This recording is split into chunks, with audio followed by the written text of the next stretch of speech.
Olá, é com grande satisfação que estamos participando do 5º Congresso Mundial com a Infância e Adolescência, proporcionando direitos, bons tratos e participação na escola. Esse trabalho foi realizado por mim, professor Luiz Gustavo Maganhato. Eu trabalho como professor de Educação Física na Secretaria de Educação do município de Sorocaba e sou mestrando na Universidade de Sorocaba, Uniso. Escreveram conosco o professor Dr. Rodrigo Paiva, professor da Faculdade de Educação Física de Sorocaba e pós-doutorando pela Pontifícia Universidade Católica de São Paulo. O meu orientador, professor Dr. Rafael Ângelo Buim Pinto, da Universidade de Sorocaba, Uniso, e a professora doutora Lúcia Maria Machado Bogos, da Pontifícia Universidade Católica de São Paulo. O título do nosso trabalho é Políticas Públicas de Esporte Educacional no município de Sorocaba, Análises e Perspectivas. Nós tínhamos como objetivo analisar e refletir sobre os desafios que se interpõem ao desenvolvimento do esporte educacional como uma política pública no município de Sorocaba, assim como identificar possibilidades e propor perspectivas. Utilizamos como recurso metodológico de natureza descritiva e qualitativa, caracterizado como revisão de literatura das bibliografias que tratam sobre o esporte educacional, a escola e principalmente a infância, e também com documentos das políticas públicas implementadas em âmbito de Estado e também na gestão municipal de Sorocaba. Eu começo então citando alguns exemplos de políticas públicas de Estado propostas pelo governo federal, iniciando pela própria Constituição Federal de 1988, que em seu artigo 217 propõe o esporte como um direito de todos e que o recurso prioritário do governo deve ser para o fomento do esporte educacional. Já a Lei 9.615 de 98 classifica o esporte em 4 dimensões, dentre elas o esporte educacional, o esporte de participação e lazer, o esporte de rendimento e o esporte de formação. Temos ainda um decreto 7.984 de 2013 que classificou o esporte no contexto escolar em esporte educacional e o esporte escolar. É importante dizermos que a Prefeitura Municipal de Sorocaba trabalha com todas as dimensões, muitas delas atreladas à Secretaria de Esporte e Qualidade de Vida, como, por exemplo, o esporte de rendimento, que é aquele esporte praticado por atletas profissionais com o objetivo da conquista de medalhas e conquistas esportivas, de competições esportivas. Temos também, oferecido pela Secretaria de Esporte, o esporte de participação e lazer. São realizados vários eventos durante os anos. Temos as academias ao ar livre, pistas de caminhada, ciclovias, e esse exemplo na fotografia é um dos eventos que são realizados, que é o Pedala Sorocaba, é um passeio ciclístico realizado pela cidade. Já falando no contexto da escola, nós temos, baseado no decreto 7.984, o esporte escolar, que tem a sua dimensão muito próxima do esporte de rendimento, porque tem como principais objetivos a iniciação esportiva, a participação em eventos esportivos de competição, a formação cidadã, mas especificamente a seleção de talentos esportivos, o estudante e atleta, para que possa melhor representá-los nesses eventos. A outra é o esporte educacional, que já tem um caráter com os objetivos mais voltados para a formação cidadã, a participação de eventos de integração e a inclusão, assim garantindo a proposta do artigo 217 de estabelecer o esporte como direito de todos. Falando agora especificamente da oferta de esportes no contraturno escolar, ou seja, atividades extracurriculares, oferecidas pela Secretaria de Educação do município de Sorocaba, durante os anos compreendidos entre 2008 a 2023, foram ofertadas 4 dessas propostas de esporte. Então, 4 modelos implementados diferentemente. E a partir de agora, vamos analisar como foram implementados esses modelos.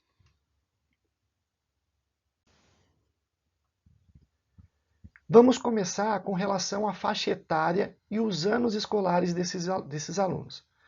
Então, as turmas de treinamento esportivo, elas atenderam as escolas de ensino fundamental, mas somente nos anos finais, do sexto, que compreende do sexto ao nono ano, e que os alunos têm uma faixa etária compreendida entre 12 a 15 anos. E por que essa idade, essa faixa etária? Porque os jogos escolares e os jogos estaduais oferecidos pelo governo municipal e pelo governo estadual compreendem a essa faixa etária.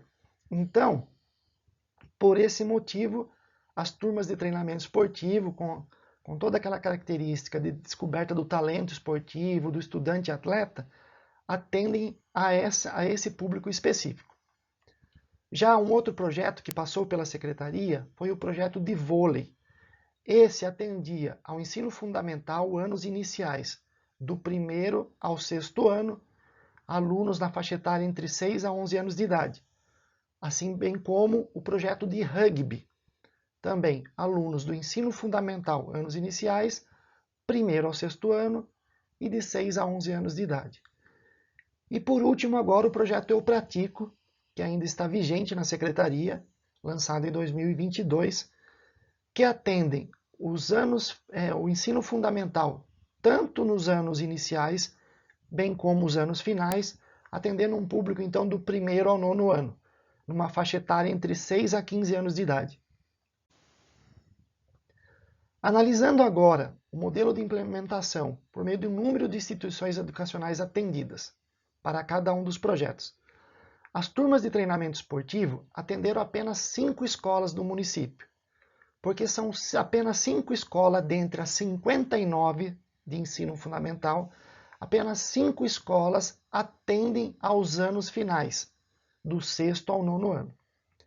Já o projeto de vôlei teve início em 32 escolas, porque tinha um caráter específico de serem atribuídas a escolas que atendiam em tempo integral. O que é isso? Escolas que atendiam a um tempo fora da jornada comum da criança. Então essas escolas atendiam por mais de 7 horas o mesmo público. Então eram estabelecidos programas e projetos para a parte diversificada do currículo, nessa parte justamente onde envolve o contraturno da criança. É importante dizermos que essa política pública das escolas em tempo integral foi perdendo força durante os anos e esse número de 32 foi decaindo gradativamente. Já o projeto Rugby, como uma própria meta estabelecida pela organização não governamental na captação de recursos pela lei de incentivo, tinha como objetivo atender apenas 10 escolas da nossa rede municipal, dentre as 59 possíveis. E assim que foi oferecido o programa, por adesão de professores, não tivemos uma boa adesão. E tivemos que partir do princípio de colocar de maneira compulsória para as escolas que atendiam em tempo integral. 6 escolas nessa época, em 2017, estavam atuantes, das 32 que tínhamos em 2008. Em 2017, tínhamos apenas 6 escolas em tempo integral. Então, esse projeto foi atrelado a esses professores de educação física compulsoriamente que estavam ministrando aulas em escolas em tempo integral. E o projeto Eu Pratico, que atuou em 2022 quanto agora em 2023, em 24 escolas da rede. Esse formato possibilitou que a gente não atendesse apenas escolas em tempo integral e também não só as escolas, só o público do ensino fundamental anos finais. Com relação aos modelos de financiamento, também temos diferenças. As turmas de treinamento esportivo e o projeto Eu Pratico Esporte Educacional Escolar são financiados com recursos próprios da Secretaria de Educação, 100% financiados com recursos da Secretaria. Já o projeto de vôlei e o projeto de rugby foram projetos com financiamento mistos, parte Secretaria da Educação e parte parceria com organização não governamental, com as ONGs. Quanto às modalidades esportivas e outras práticas da cultura corporal oferecidas pelos projetos, a gente pode perceber que as turmas de treinamento e o projeto Eu Pratico tiveram vantagens, pois as modalidades ou práticas da cultura corporal eram oferecidas pelos professores de educação física atuantes em cada instituição. Já o projeto de vôlei e de rugby, como o próprio nome já diz, eram modalidades fechadas. Então só podia pegar o professor que tivesse interesse em trabalhar com essa determinada modalidade.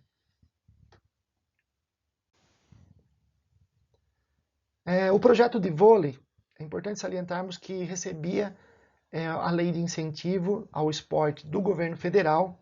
Ele teve uma durabilidade na Secretaria da Educação do ano de 2008 a 2010 e por descontinuidade de governo também foi desconsiderado a continuação do programa dentro da Secretaria. Ele tinha como contrapartida da Secretaria a Secretaria de Educação oferecia às instituições educacionais e os professores de educação física concursados ou contratados em regime CLT para atuar no programa. Em contrapartida, a ONG oferecia recursos materiais como bolas, redes de vôlei, postes de vôlei, formação de professores e uniformes para professores e estudantes. E a metodologia de ensino era pré-estabelecida pela organização não governamental. O projeto de rugby já era uma captação de lei de incentivo ao esporte do governo do estado, neste caso do governo do estado de São Paulo. Teve uma durabilidade entre 2017 a 2020 e só foi encerrado em 2020 devido à pandemia da Covid-19, onde parou-se todas as atividades da Secretaria da Educação. A contrapartida, a Secretaria de Educação ofereceria às instituições educacionais e professores de educação física, também efetivos, de cargo efetivos ou contratados em regime CLT, e a organização oferecia recursos materiais, como bolas de rugby, as tags e também a formação de professores para atuar com essa modalidade específica. A metodologia de ensino também já vinha pré-estabelecida pela organização não governamental. As turmas de treinamento esportivo tinha, como já foi dito, recursos financiado com recursos próprios da Secretaria de Educação, então já compunha dentro da proposta a utilização das instituições educacionais, dos professores de educação física, mas neste caso apenas os professores de educação física de cargo efetivo, ou seja, professores que passaram por meio de concurso público, oferecia os recursos materiais, equipamentos esportivos no geral, e formação de professores e uniformes. A metodologia era baseada no ensino técnico e tático, assim como do esporte de rendimento, e especificamente na aprimoração das habilidades motoras de cada esporte. Tinha-se e ainda tem uma dificuldade de estabelecer indicadores e instrumento para avaliação tanto do ensino e aprendizagem dos alunos, mas também avaliação da efetividade do programa. As modalidades ofertadas de acordo com a expertise de cada professor, isso tinha um ganho, porque a gente tinha um número maior de possibilidades, como atletismo, basquete, futsal, vôlei, handebol, judô e xadrez. Esses esportes foram compilados, foram os que mais foram ofertados durante o período compreendido de 2008 a 2023. Já o projeto Eu Pratico Esporte Educacional Escolar, também financiado 100% com recursos próprios da Secretaria de Educação, compunham as instituições educacionais, os professores de educação física também efetivos, de cargo efetivos na secretaria, os recursos materiais e a formação de professores e uniformes para crianças e professores. A metodologia está baseada nos princípios do esporte educacional, mas diante a observação em visitas constantes às escolas, observa-se que ainda há uma dificuldade na compreensão de alguns professores de saber diferenciar a proposta do esporte educacional e a proposta de um esporte baseado no rendimento. A modalidade ofertada também fica de acordo com a expertise do professor. O professor de educação física é protagonista e pode oferecer à escola uma modalidade ou prática da cultura corporal em qual ele tem a maior experiência. Então, conseguimos ter um número de 14 modalidades aproximadamente sendo realizada com as crianças, como o basquete, a capoeira, o judô, o futsal, o skate, handebol, ginástica, a dança, atividades circenses, xadrez, badminton, tênis de mesa e o vôlei. Já chegando a conclusões finais, de acordo com a análise e relação da literatura específica sobre o esporte educacional, escola e infância, e as estratégias adotadas pelo município de Sorocaba, foi possível identificar que existem desafios. O primeiro deles, o entendimento quanto ao próprio conceito do esporte educacional. Aparentemente, ofertam-se as práticas esportivas com a expectativa que sejam por si só educativas, mas sabemos que existe toda uma parte conceitual e um trabalho baseado na pedagogia de esporte que deve ser aprimorado por meio de formações. Nos aspectos pedagógicos, seja numa metodologia melhor elaborada, para que sejam melhor organizadas as práticas e seus objetivos e intencionalidades. Terceiro desafio, relativos à maneira como são remunerados os participantes e adquiridos materiais. No caso dos participantes, estamos nos referindo aos professores. Existem possibilidades de alteração de outras políticas públicas, como atribuição de carga suplementar de trabalho aos professores, que podem garantir uma melhor adesão desses profissionais e atender assim um maior número de crianças e adolescentes na rede. E também quanto mostrar ao poder público, principalmente aos governantes locais, que modelos implementados com recursos próprios da secretaria nos dão maior garantia de continuidade e de realizações em detrimento a parcerias com organizações não governamentais. Em relação às propostas e perspectivas, salienta-se que a operacionalização de programas que relacionem esporte escolar, educação e infância, no que se pretende chamar de esporte escolar educacional, é indispensável que haja flexibilização das possibilidades de práticas corporais, financiamento e gestão direta do ente público, acompanhamento e principalmente formação de professores para o alinhamento metodológico. Eu agradeço muito poder participar desse congresso, espero que esse trabalho possa ajudar outros pesquisadores e agradeço muito a participação.